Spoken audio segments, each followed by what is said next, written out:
सभी विद्यार्थियों का मैं अपने YouTube चैनल अरविंद शर्मा मार्गदर्शन पर बहुत बहुत स्वागत अभिनंदन करता हूं।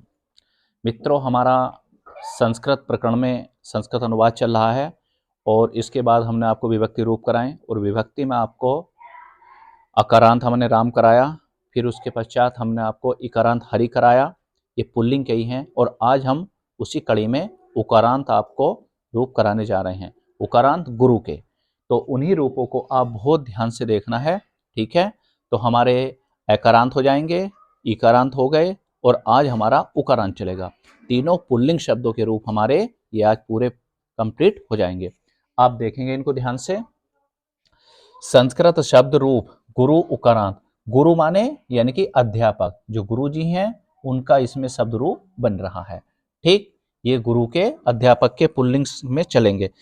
ठीक है, तो अब हम इसको पढ़ेंगे। पहले जो हमारी ये एक वचन है इसको सारे को हम पढ़ेंगे, पूरे एक वचन को पढ़ेंगे, फिर द्विवचन को पढ़ेंगे सातों विभक्ति में, और फिर इसको बहुवचन को पढ़ेंगे। ठीक है ना। और देखो मैंने ये नीचे जो संबोधन है इसको मैंने अलग कलर से कर रखा है, जो कि आपको याद करने में कोई भी समस्या न आए। सबसे पहले एक बात यह है कि बहुत हमारे विद्यार्थी, हमारे साथी बच्चे ऐसे हैं, भूल हो जाती है उनसे गुरु लिखने में। तो यहाँ पर क्या कर देते हैं, दीर्घ कर देते हैं, वे बड़ा वो बना देते हैं, लेकिन ये मात्रा यहाँ पर इसमें गलत हो जाएगी। ये गुरु हमारा होगा, ये रू गुरु। ठीक है, तो ये हमारा बनेगा यहाँ पर। ठीक है ना, तो ये गुरु हमारा, इस पर ये ऐसे लिखा जाएगा। ठीक है ना। अब हम देखेंगे इसको, एक वचन सारा पढ़ेंगे। अब हम इसको एक वचन के सारे पढ़ेंगे, फिर हम पूरी सातों विभक्तियों में, इसी प्रकार से हम द्विवचन के सारे पूरे सातों विभक्तियों में, फिर बहुवचन के सारे सातों विभक्तियों में। अब हम शुरू करते हैं। देखो, गुरु गुरुम गुरुणा, गुरुवे गुरु गुरो गुरु। अब एक बार फिर देखेंगे, एक वचन सारा देखेंगे और सातों हम विभक्ति देखेंगे। ठीक है, गुरु गुरुम गुरुणा, गुरुवे गुरु गुरो गुरो। अब देखो, गुरु विसर्ग है यहाँ पर, फिर जैसे हमारा रामाणाम है, ठीक है, यानी कि रामम है, इसी तरीके से हमारा क्या हो गया, गुरुम, द्वितीय विभक्ति का एक वचन। उसमें क्या है, रामेण है, यहाँ पर क्या है, गुरुणा हो गया। गुरु गुरुम गुरुणा, गुरुवे गुरु गुरो गुरु। तो यहाँ पर भी हमें कोई दिक्कत नहीं है, गुरु गुरुम गुरुणा। यदि हम ध्यान रखेंगे जो हमने पहले रूप याद किए हैं राम के और हरि के, तो बिल्कुल उसी के अनुसार है ये, पर थोड़ा बहुत ही इनमें जो है परिवर्तन दिखाई देता है। उसके आगे देखो, गुरु गुरुम गुरुणा गुरुवे। ठीक है, गुरु गुरु गुरु।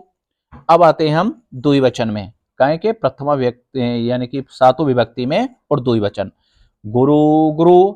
अब देखो इसका क्या है, जैसा हमारा राम में था, जैसा हरि में था, वैसा यहाँ पर है। ठीक है, गुरु गुरु दोनों एक से ही है ये। फिर उसके बाद में द्विवचन में आएंगे हम, द्विवचन की तृतीया, चतुर्थी और पंचमी व्यक्ति, गुरुभ्याम गुरुभ्याम गुरुभ्याम। ऐसे ही क्या था हमारा, राम के में था, रामभ्याम रामभ्याम रामभ्याम, हरिभ्याम हरिभ्याम हरिभ्याम। तो इसी तरीके से हमारे ये तीनों हैं।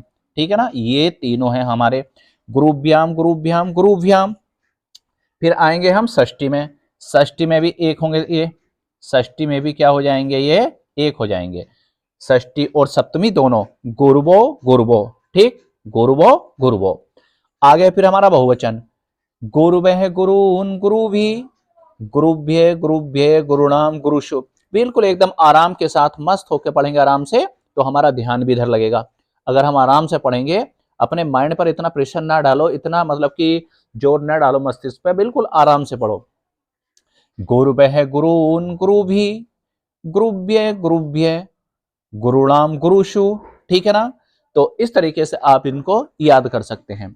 इसके बाद में फिर मैंने जो अलग कलर से कर रखे हैं, हे गुरु, हे गुरु, हे गुरुभय, और आखिर में इनमें क्या लग गया, विस्मय आदिबोधक चिन्ह लगता है। ठीक है ना, तीनों में, हे गुरु हे गुरु हे गुरुभय।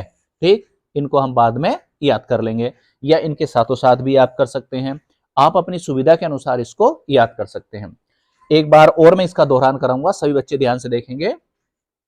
एक वचन और सातों विभक्ति, गुरु गुरुम गुरुणा, गुरुवे गुरु गुरो गुरु। फिर द्विवचन में, गुरु गुरु द्विवचन में द्विवचन तो बिल्कुल हमारा आंखों का खेल है, आंखों से देखेंगे बस उसे याद हो जाएगा।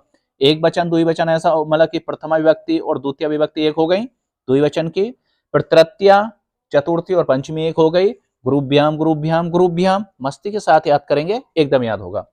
फिर षष्ठी और सप्तमी एकदम हो गई, गुरुबो गुरुबो, ये दोनों याद हो गया, देखो एक सही है बिल्कुल। और जहां विसर्ग है बिल्कुल ध्यान से रखो, दोनों में देखो विसर्ग है, जहां हलंत है तीनों में हलंत है, और इन दोनों में विसर्ग नहीं तो इनमें विसर्ग नहीं। बहुवचन गुरुभ्य गुरुन गुरुभि, गुरुभ्य गुरुभ्य, ये दोनों क्या है हमारे, यानी कि हमारा चतुर्थी और पंचमी बहुवचन का हमारा एक हो रहा है, और उन दोनों में हमारा एक था। ठीक है, किसमें, राम में और हरि में। गुरुणाम गुरुषु, जैसे रामाणाम रामेशु, ऐसी गुरुणाम गुरुषु, तो ये हमारे गुरु के रूप हैं और बहुत ही ये महत्वपूर्ण रूप हैं, परीक्षा की दृष्टि से बहुत ही ज्यादा ये परीक्षाओं में इनमें से पूछे जा सकते हैं।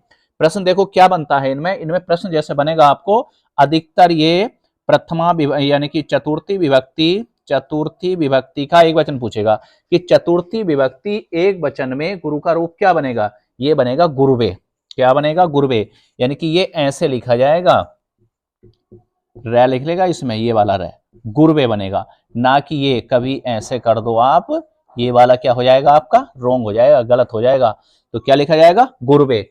चतुर्थी विभक्ति एक वचन बहुत ज्यादा पूछा जाता है ये, क्योंकि इसमें बच्चे क्या कर देते हैं अधिकतर, क्योंकि ऑप्शन में ये वाला रू वाला भी दिया रहेगा तो इस पे टिक लगाते हैं, जो कि अधिकतर क्या हो जाता है, रोंग यानी गलत हो जाता। तो इस पे विशेष ध्यान रखना है, ठीक है ना।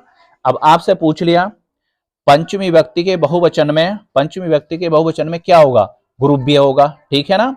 अब यही आपसे पूछ लिया गुरुभ्य, प्रथमा विभक्ति का बहुवचन क्या होगा, गुरुभ्य होगा, क्या होगा, गुरुभ्य है, और यहां पर क्या है, गुरुभ्य, क्योंकि यहां पर रै जो बन गया है, अब यहां पर देखो इसमें निकल गया रू और इसमें बना हुआ है, दोनों के बिल्कुल सेम लग रहे हैं, ठीक है ना, यहां पर भी और यहां पर भी, तो इन दोनों का वो अधिकतर ज्यादातर मालूम करता है, ठीक है, क्योंकि बच्चे क्या करते हैं, रू निकालते हैं, इधर को करते हैं, और इसमें क्या है, ऐसा बना हुआ है ये वाला हमारा रै। तो इस तरीके से हमें इसको याद रखना है और ऐसे हमें ध्यान रखना है, जिससे कोई भी समस्या नहीं होगी। बहुत बहुत धन्यवाद। जय